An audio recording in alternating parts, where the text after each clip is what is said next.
All right, let's take a trip back in time, all the way to 2009.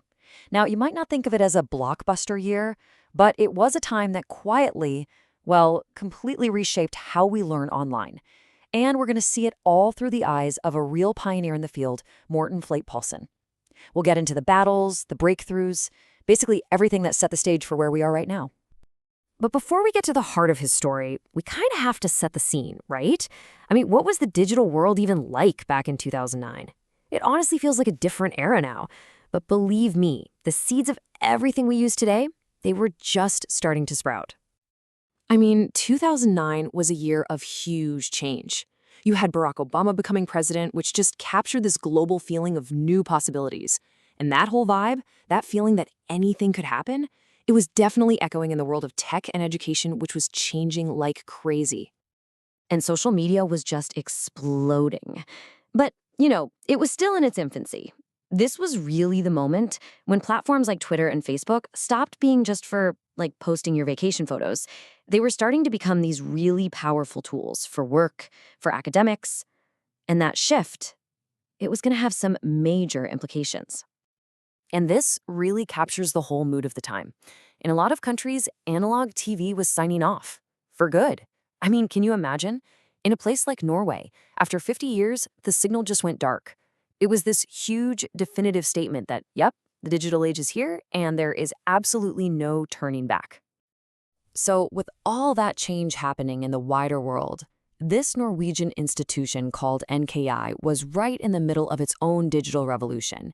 And Morten Paulsen's story from inside shows us that, this switch to online learning, it wasn't some smooth, easy ride. Oh no. It was more like an all-out battle between the past and the future. So their first big move was all about communication. Instead of sending out those nagging reminders about payments, they started sending out these individual monthly progress reports. And these went to all students, not just the ones falling behind. It was a simple idea, but it was a really powerful shift from being punitive to being genuinely encouraging. And did it work? Oh yeah. The numbers really speak for themselves here. Get this. By May of 2009, nearly 80%, 80 of NKI's 12,000 students had already chosen to go online. The message couldn't have been clearer. The future was digital, and that old paper-based correspondence model, it was on its last legs. But here's where it gets interesting. Not everyone was on board with this digital wave. Nope. Inside NKI itself, there was this pretty significant group of colleagues who were just digging their heels in. They were clinging to the old paper-based ways and really resisting the move online. And this wasn't just some quiet grumbling either. The resistance was real. As Morten Paulsen puts it, many of his correspondence colleagues straight up boycotted.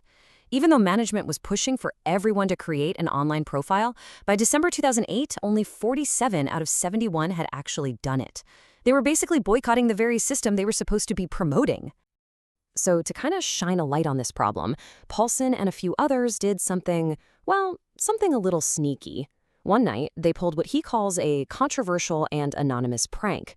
They printed out the online profiles of everyone who had made one and taped them to the office doors of every single employee. Suddenly, that digital divide was right there, in your face, and impossible to ignore. Okay, so while NKI was dealing with all this internal drama, there was a much bigger conversation happening all across Europe. The entire online education community was starting to connect, to collaborate, and really trying to figure out, what's next? Where are we all going with this?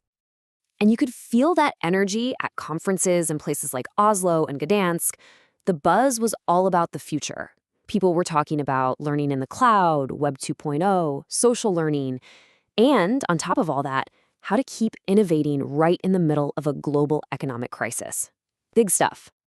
And you know what was right at the heart of all this new connection?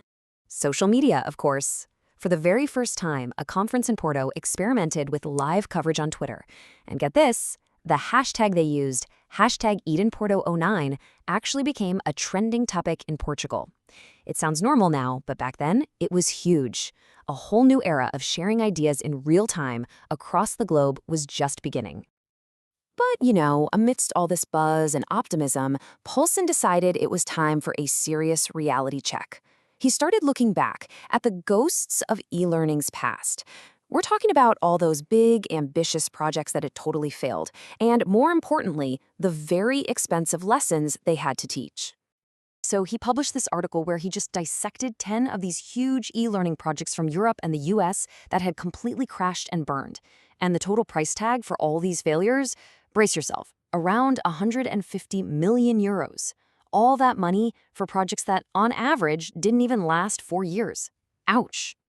But look, the goal here wasn't to shame anybody. It was to learn. So from all those failures, Paulsen managed to pull out 7 crucial recommendations for success. It was basically a roadmap advising people to be skeptical of those big top-down plans, to do some really hard-nosed market research, and to keep a super tight grip on the finances. Now, that same year, 2009, Paulsen took a sabbatical and moved his whole family to Portugal. And it's there that he really found himself living at this bizarre intersection of the old world and the new. He got to experience firsthand just how uneven and weird the pace of technological change really was. I mean, just think about the drive. They drove 3,500 kilometers from Oslo all the way down to Lisbon. And that whole trip was basically a moving testament to the new digital age. They were guided by a GPS, listening to a soundtrack of Michael Jackson, who had just passed away. It was this mix of brand new tech and this really poignant human moment. And this right here really sums up the two completely different realities he was living in. On one hand, he was battling this ridiculously old-fashioned banking system that required him to show up in person, know his mother's birth name, and wait weeks just to open an account. But on the other hand, he was using borderless tech to set up mobile phones in minutes and make free international calls using IP telephony. The contrast is just wild.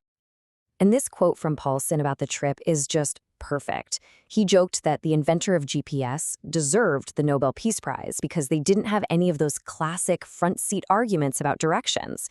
And it's funny, right? But it reveals this deeper truth. These new technologies, they weren't just simple conveniences. They were fundamentally changing our daily lives and even our relationships. So, what's the big takeaway from all this? In an age where we're all talking about AI and instant connection, what can we learn from the friction and the triumphs of a year like 2009? Well, I think the story of that year is a powerful reminder that technological revolutions are always, at their core, human revolutions. They're stories about people adapting, people resisting, and ultimately, people transforming. And now, as we're standing right on the edge of another huge technological shift with AI, you have to ask yourself, what lessons from 2009, from the not-so-distant past, are we going to remember? And which ones are we going to be forced to learn all over again?